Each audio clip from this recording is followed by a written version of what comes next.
Thank you.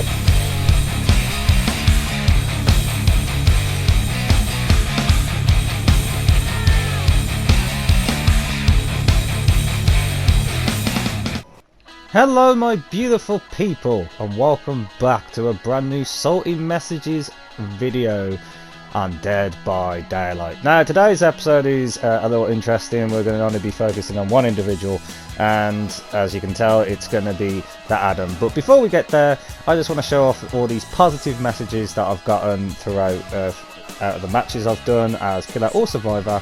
And these are just lovely people. I've plenty more of these, but I just want to fit at least like 4 just to show off that there is hope in humanity and there are some positive vibes people out there. So I'm playing as Michael Myers with a, you know, a gen busting build, which, you know, at the end of the day, Mars isn't the strongest killer in the game, and, you know, take eruption while you can, kiddos, before it gets nerfed to death. Anyway, so yeah, Adam. So straight off the bat, I'm going to say this in full confidence, that he was the best player of the match. And I'm not going to take that away from him. He was. But that still does not mean that he was great to any stretch of the imagination. And as you can tell, that we have a build that had no idea where I was. So we had a mixed team of good to decent to Bill. Anyway, so I just want to go off the bat and saying that the main issue here is this Adam thought I was camping a lot. Now, I want to define what is camping. If you're camping, like for example, a basement bubba, so you're camping even though you know gens are going to get done, everyone else is doing something while you just sit there and watch someone die. That is the true definition of camping. What I do is basically I knew where everyone was, so that means if I knew where everyone is, why would I need to move from my position? And especially the fact that they could have got this person. But anyway, that's a little bit further into the match. So as a starting point, I get like a good momentum going on here, and just for clarification, I know Kate's just come off the hook, so I just want to put pressure on her. She can go and mend somewhere. Now I know where the Adam is, so it gives me a bit of stalk. That's cool. So obviously I've been in chases. I just go back to the hook just in case Meg or anyone else has come back yet. Now I see Adam in the distance, and I'm just like, okay, we'll go to where Adam is. Bearing in mind that he took me around an area where he is next to the bill. So if he thinks this is camping, this is kind of his fault for bringing me here, because he doesn't actually take me anywhere. He just goes around and blah blah blah. And I think what else hurts his fragile ego is the fact that if you stun a killer, that automatically makes you a good survivor, which doesn't. Some killers just love the fact that even if we get stunned, you just wasted the pallet for no reason.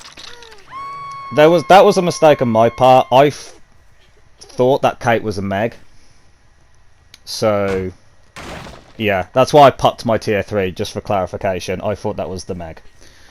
So anyway, I'm just looking around again, not camping. I'm just checking around the area, as I do. It's not my fault that he now decides to, you know, unhook the Kate, even though I'm still near.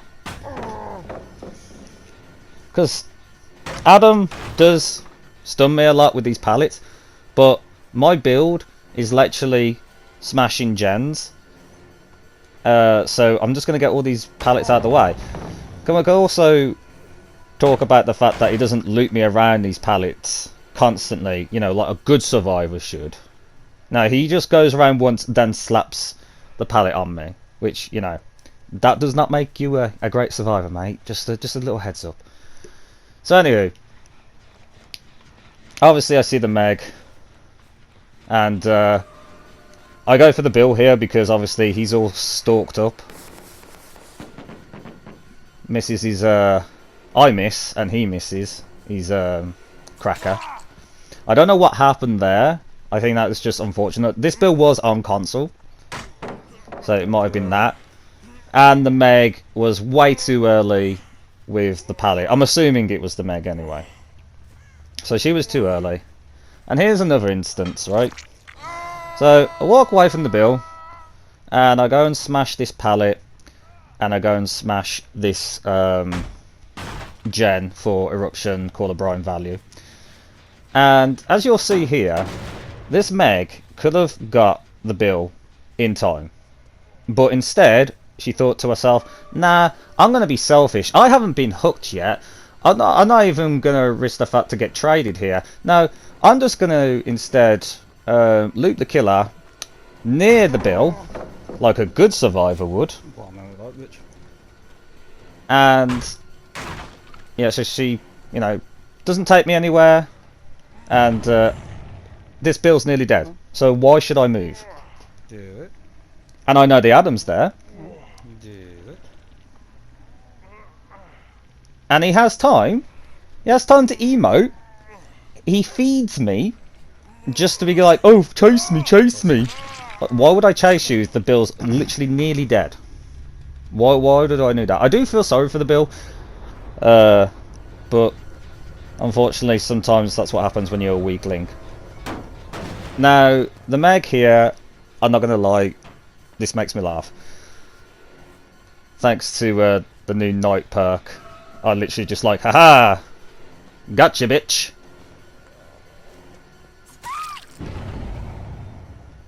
And yeah, she makes a very poor play. If only you had that pallet that you wasted earlier. If only that you chased me very far away from the bill, then you wouldn't have this problem. So, stick her in the basement. Now, at this point, there's a gen on top of me, and I clearly see them with the Knight's perk. So both of them are here. I now know that none of them are doing gens. They're both gonna go for the save, or attempt to go for the save. Now, also to note, my tier 3 has just disappeared. Right? My tier 3 has just disappeared. So, what they could have done is, one of them took the hit, one of them went down, could have saved the Meg. That was a perfect opportunity for Adam to go for the save. I'm not stalking them. They know that my tier 3 has ran out, and I have not stalked them. He has time to emote though. Has time to emote. That's too easy. And I'm not fully camping now, am I? Because I'm chasing both of you, because I don't need to camp in this position. But yeah, Adam's taking me away. I can see that. So obviously I go to where Kate is, because I lost line of sight with her. So now I go back. They're both injured. They're no longer a threat. This is a guarantee kill, because they could have played this a lot better. How is this a bad thing? How does this make me a bad killer? At the end of the day, you guys made the very poor choice of making an attempted rescue, which I can guarantee you most good survivors could have done. Now, this is where I don't camp, because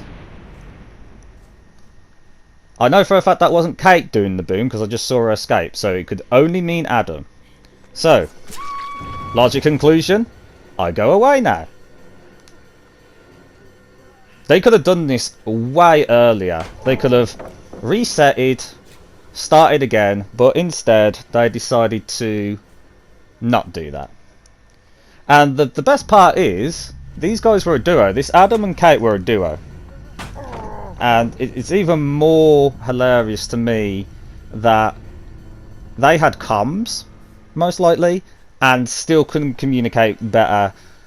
And I think it enriches more the experience that they could have played that way better to save the Meg, but they didn't.